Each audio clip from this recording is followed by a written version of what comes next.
Welcome to Wealth Wisdom. If you have ambitions to achieve financial success, please leave yes in the comment, and we are here to help you obtain insight and build wealth. The book we are going to share today is Why A Students Work for C Students and B Students Work for the Government by Robert Kiyosaki. A solid financial education adapts itself to meet the needs and experiences of the student. What's the perfect time to teach a child about finance? There's no hard and fast rule, but a good rule of thumb is when a child is able to tell the difference between a $1 bill and a $5 bill. When they can do this, they're ready to begin their financial education. This education won't be a process that takes a matter of weeks or months. Financial education takes years, encompassing 3 distinct windows of learning, each with their own specific needs. The key message here is, a solid financial education adapts itself to meet the needs and experiences of the student. A child's first window of learning, quantum learning, takes place from birth until about age 12. During this time, children are essentially learning machines. They learn without effort. Every new experience teaches them something new about life and the world around them. Around the age of 4, the brain begins to divide into distinct hemispheres, the left, thought to be the more analytical half, and the right, which is the creative, artistic side.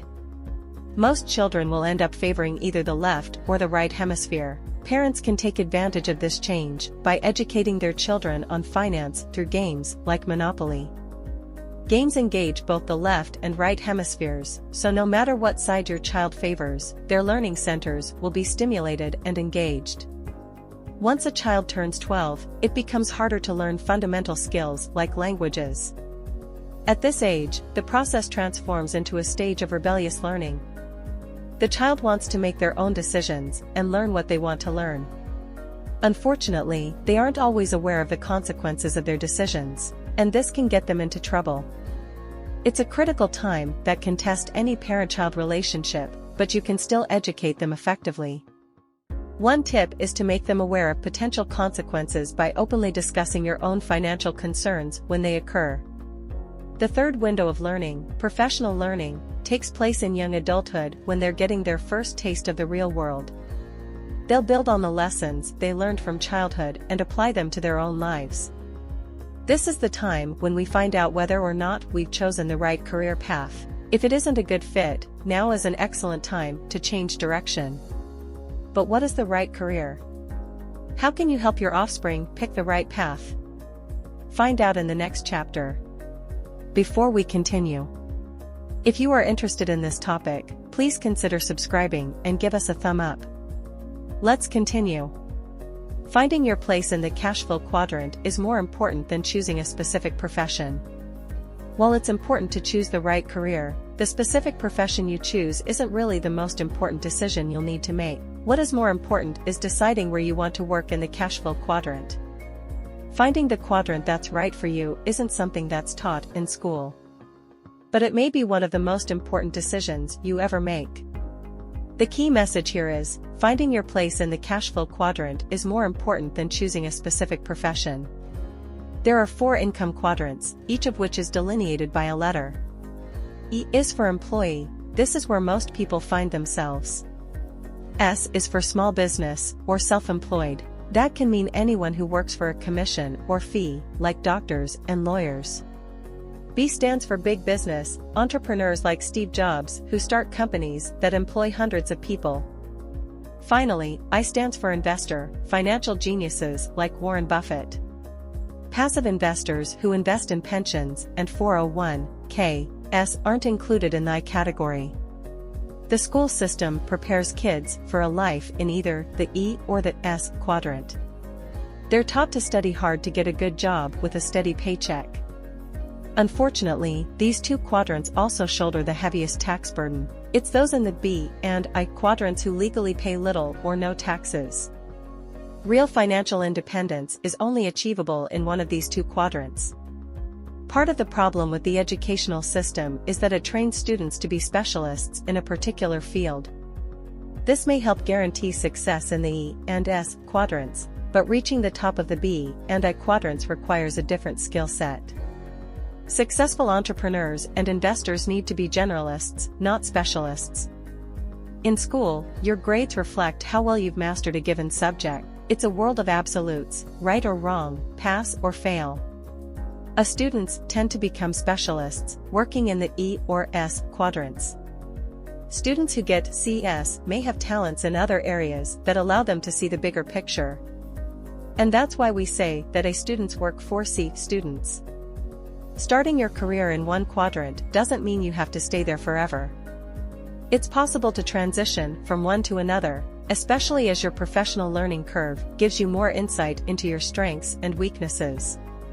It all depends on your primary source of income. We'll take a look at the different types of income in the next chapter. Educate your children on the difference between ordinary, portfolio, and passive income. As we just mentioned, it is possible to move between cash flow quadrants. But how? Transitioning from one quadrant to another requires transforming your primary source of income.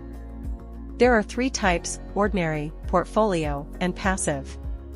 The key message here is, educate your children on the difference between ordinary, portfolio, and passive income. Most schools only teach students how to work for ordinary income, regular, steady paychecks. Ordinary income is taxed at the highest possible rate, even savings accounts and 401k plans. This is another good reason why it's important to teach your kids about taxes. It's a complicated subject for everyone, so the earlier they can begin to get a handle on it, the better. Portfolio income, or capital gains, are where most investors put their money. This is a step up from ordinary income but still carries a higher tax burden and risk. Even a so-called diversified stock portfolio is rarely truly diverse, with people making investments in multiple companies in a similar field. If something happens that affects one, it will probably affect them all. Passive income is also known as cash flow. These are assets, which can very simply be defined as anything that puts money into your pocket. On the other hand, liabilities take money out of your pocket. Many people still incorrectly define their house as an asset when it's actually a liability. A real asset is a rental property, such as an apartment complex. This provides a steady source of income that is taxed at the lowest of all rates. As you might have guessed, passive income is the type of income that'll help you achieve financial independence. You can use the game Monopoly to teach your kids about passive income. When you build houses or hotels on a property in the game, you now have a steady source of income. There's no way to win the game without following that strategy.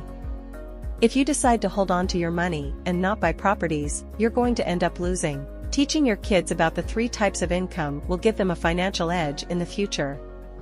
But you can't rely on the school system to do it. Most teachers work for ordinary income. They're specialists.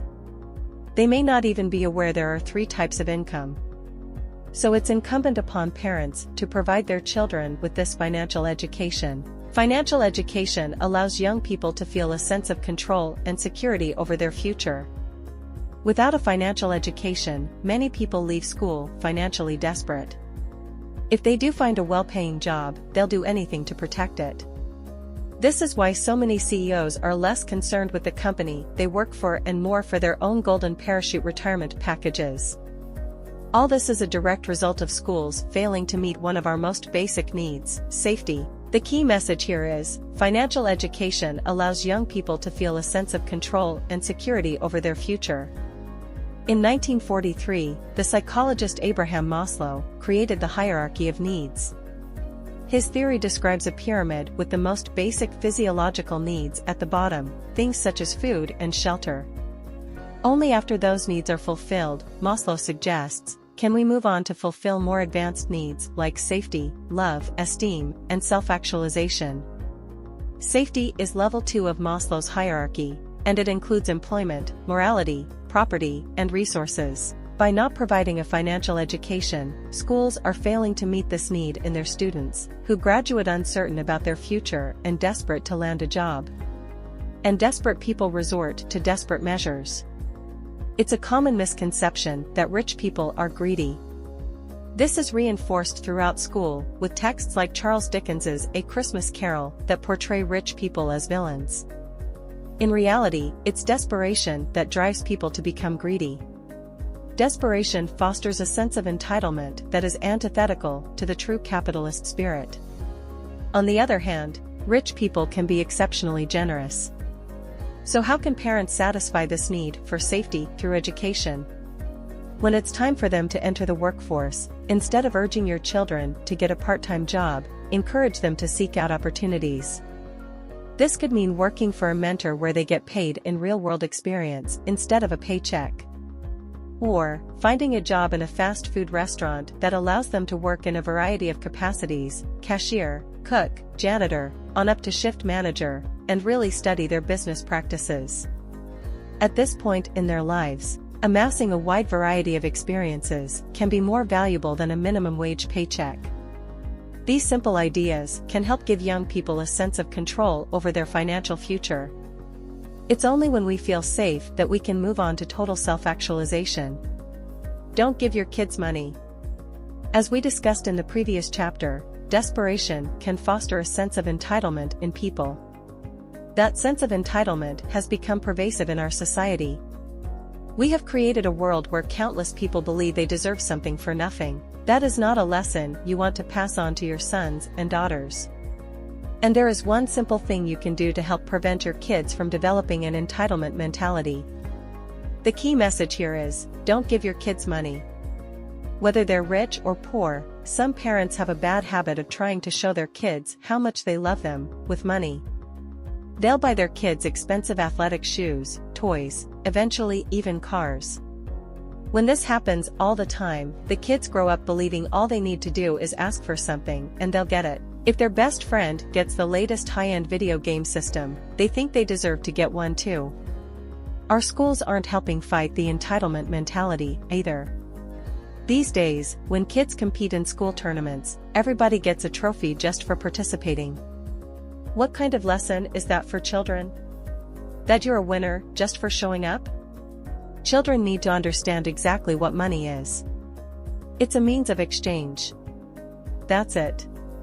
If you do something for me, you get something in return. And the more you give, the more you receive. The seeds of entitlement are planted when the child simply receives a handout. Instead of giving kids a weekly allowance, set up a system where kids are rewarded for their hard work. The more they go above and beyond what's expected of them, the more they get in return. This is also a good way to discuss the concept of generosity with them. The more generous they are with their time and their effort, the more they'll get back, not just in money, but in experience and education. The case against the entitlement mentality is best summed up by the proverb, "Give a man a fish, and you feed him for a day. Teach a man to fish, and you feed him for a lifetime." Before you give your son or daughter a handout, ask yourself this: are you teaching them to fish? Or are you teaching them how to ask for a fish?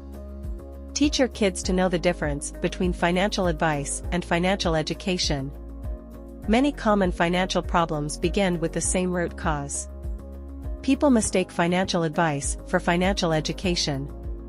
These may sound the same, but there's a big difference. Getting financial advice means you're asking someone to tell you what to do with your money. Financial education means finding out what to study so you can decide for yourself.